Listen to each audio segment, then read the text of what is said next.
নমস্কার, আমি পূজা। তোমাদের সকলকে ওয়েলকাম করছি আমার আরও একটি নতুন মিনি ব্লগে। এটা আসলে আমার কালী পুজোর লুক ছিল। কেমন লাগছে অবশ্যই জানিও। প্রথমে রাধা মাধবকে সাজালাম, তারপর নিজে সেজেগুজে সলতে পাকিয়ে তেল দিয়ে প্রদীপ জ্বালালাম চারিদিকে। এই প্রদীপ জ্বালানো অবধি যে আমার সাথে সব সময় ছিল সেটা হলো আমার মেয়ে মোমো। সারাক্ষণ আমার পেছন পেছন ঘুরছিল। তারপর প্রদীপ চারি জায়গায় দেওয়ার পর একটা ফটোশ্যুট করলাম, তারপর সিঁড়িতে গিয়ে প্রদীপ দিলাম এবং সেখানেও একটা ভিডিও করলাম, যেটা এই ভিডিওর সাথে অ্যাটাচ করে দিয়েছি, তোমরা দেখতে পাচ্ছ। তারপর ভাবলাম যে গিয়ে একটু বিঙ্গো খাই, কিন্তু ততক্ষণে চলে এসছে মোমোর বিরিয়ানি। এটা স্পেশালি মোমোদের বিরিয়ানি, মাটন বিরিয়ানি।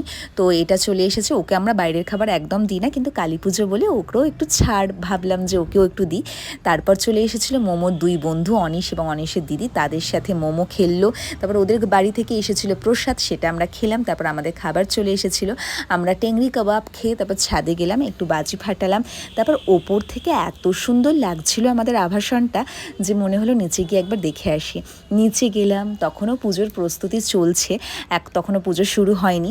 তারপর কিছুক্ষণ নিচে থেকে চলে এলাম ওপরে এসে খাওয়া দাওয়া করলাম। তারপর খাওয়া দাওয়া করার পর কালী পুজোর রাত বলে কথা, পটকা ফাটছে। যেই ঘুমোতে যাচ্ছি প্রচুর বাজির শব্দে মোমো উঠে যাচ্ছে, কিন্তু জানলা থেকে দেখছি যে তখনও বাজি কিন্তু ফাটা কমছে না। কিন্তু কিছু করার নেই, কালী পুজোর রাত, এইটুখানি তো মানিয়ে নিতেই হবে।